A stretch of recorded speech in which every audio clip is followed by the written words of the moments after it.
Chapter 8 Attaining the Supreme. Arjuna inquired, O my Lord, O Supreme Person, what is Brahman? What is the Self? What are fruitive activities? What is this material manifestation? And what are the demigods? Please explain this to me. How does this Lord of Sacrifice live in the body, and in which part does he live, O Madhusudan? And how can those engaged in devotional service know you at the time of death? The Supreme Lord said, the instructible, transcendental living entity is called Brahman, and his eternal nature is called the Self. Action pertaining to the development of these material bodies is called karma, or fruitive activities. Physical nature is known to be endlessly mutable. The universe is the cosmic form of the Supreme Lord, and I am that Lord represented as the Supersoul, dwelling in the heart of every embodied being. And whoever at the time of death quits his body, remembering me alone, at once attains my nature. Of this there is no doubt. Whatever state of being one remembers when he quits his body, that state he will attain without fail.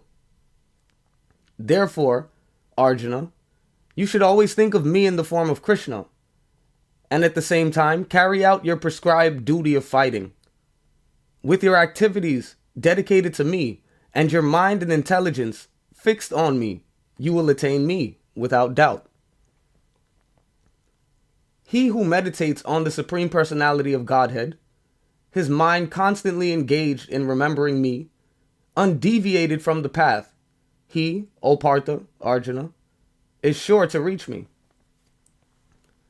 One should meditate upon the Supreme Person as the one who knows everything, as he who is the oldest, who is the controller, who is smaller than the smallest, who is the maintainer of everything, who is beyond all material conception, who is inconceivable, and who is always a person.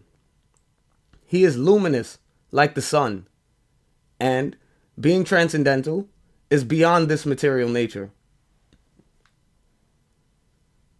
One who at the time of death fixes his life air between the eyebrows and in full devotion engages himself in remembering the Supreme Lord will certainly attain to the Supreme Personality of Godhead. Persons learned in the Vedas who utter Omkara and who are great sages in the renounced order enter into Brahman. Desiring such perfection, one practices celibacy. I shall now explain to you this process by which one may attain salvation. The yogic situation is that of detachment from all sensual engagements. Closing all the doors of the senses and fixing the mind on the heart and the life air at the top of the head, one establishes himself in yoga. After being situated in this yoga practice and vibrating the sacred syllable Om, the supreme combination of letters, if one thinks of the Supreme Personality of Godhead and quits his body, he will certainly reach the spiritual planets. For one who remembers me without deviation, I am easy to obtain, O son of Pritha, because of his constant engagement in devotional service. After attaining me, the great souls, who are yogis in devotion, never return to this temporary world, which is full of miseries, because they have attained the highest perfection. From the highest planet in the material world down to the lowest, all are places of misery, wherein repeated birth and death take place. But one who attains to my abode, O son of Kunti, never takes birth again. By human calculation, 1,000 ages taken together is the duration of Brahma's one day, and such also is the duration of his night.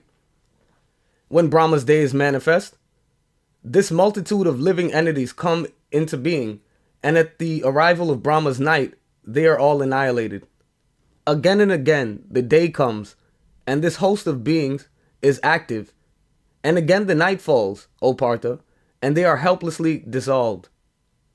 Yet there is another nature which is eternal and transcendental to this manifested and unmanifested matter.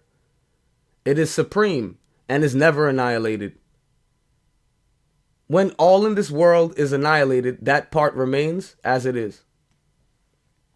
That supreme abode is called unmanifested and infallible, and it is the supreme destination. When one goes there, he never comes back. That is my supreme abode. The Supreme Personality of Godhead, who is greater than all, is attainable by unalloyed devotion. Although he is present in his abode, he is all-pervading, and everything is situated within him. O best of the Bharatas, I shall now explain to you the different times at which, passing away from this world, one does or does not come back. Those who know the Supreme Brahman pass away from the world during the influence of the fiery god, in the light, at an auspicious moment, during the fortnight of the moon, and the 6 months when the sun travels in the north. The mystic who passes away from this world during the smoke, the night, the moonlight, fortnight, or in the 6 months when the sun passes to the south, or who reaches the moon planet, again comes back. According to the Vedas, there are 2 ways of passing from this world, one in light and one in darkness. When one passes in light, he does not come back, but when one passes in darkness, he returns. The devotees who know these 2 paths, O Arjuna, are never bewildered. Therefore, always be fixed in devotion. A person who accepts the path of devotional service is not bereft of the results derived from studying the Vedas, performing austere sacrifices, giving charity, or pursuing philosophical and fruitive activities. At the end, he reaches the supreme abode.